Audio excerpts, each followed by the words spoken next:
జన్మభూమి మా ఊరు కార్యక్రమంలో భాగంగా ముఖ్యమంత్రి చంద్రబాబు నేడు ప్రకాశం జిల్లాలో పర్యటించనున్నారు.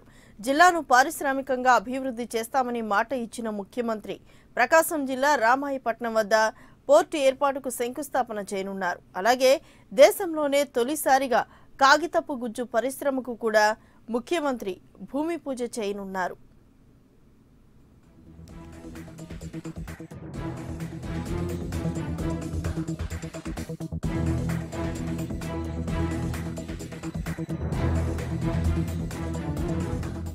జన్మభూమి మా ఊరు కార్యక్రమంలో భాగంగా ముఖ్యమంత్రి చంద్రబాబు ఈ రోజు ప్రకాశం జిల్లాలో పర్యటించనున్నారు. ప్రకాశం జిల్లాలో వనరులు పుష్కలంగా ఉన్నప్పటికీ వాటిని పారిశ్రామికంగా అభివృద్ధి చేసేవారు లేకపోవడంతో శతాబ్దాల తరబడి జిల్లా వెనుకబాటుతనానికి గురవుతూనే ఉంది. సహజ వనరులను వినియోగించుకుని జిల్లాను పారిశ్రామికంగా అభివృద్ధి చేస్తామని ఎన్నికల సమయంలో చంద్రబాబు హామీ ఇచ్చారు. ప్రజలకిచ్చిన హామీకి కట్టుబడి జిల్లాలో 2 భారీ పరిశ్రమలకు నేడు చంద్రబాబు శంకుస్థాపన చేయనున్నారు.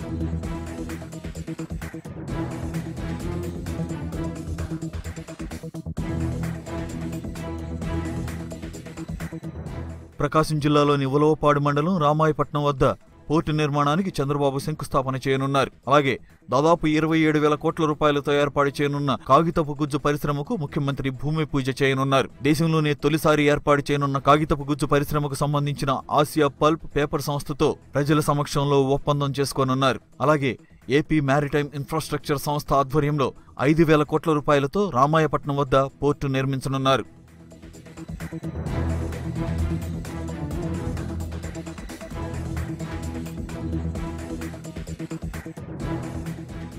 4.9 బ్రేక్ వాటర్ కెపాసిటీతో రామాయపట్నం పోర్టు ఏర్పాటు చేస్తున్నారు. 2022 నాటికి పోర్టు నిర్మాణం పూర్తి చేయాలనే సంకల్పంతో ప్రభుత్వం ప్రణాళికలు రూపొందించినట్లు రాష్ట్ర అటవీ శాఖ మంత్రి సిద్ధా రాఘవరావు తెలిపారు. పోర్టు కోసం అవసరమైన 3,500 ఎకరాల భూసేకరణ ప్రక్రియను వేగంగా పూర్తి చేయాలని ఇప్పటికే అధికారులను ఆదేశించారు. జిల్లాలో 2 పరిశ్రమలు ఏర్పడితే ప్రత్యక్షంగా 25,000 మందికి ఉపాధి లభిస్తుందన్నారు.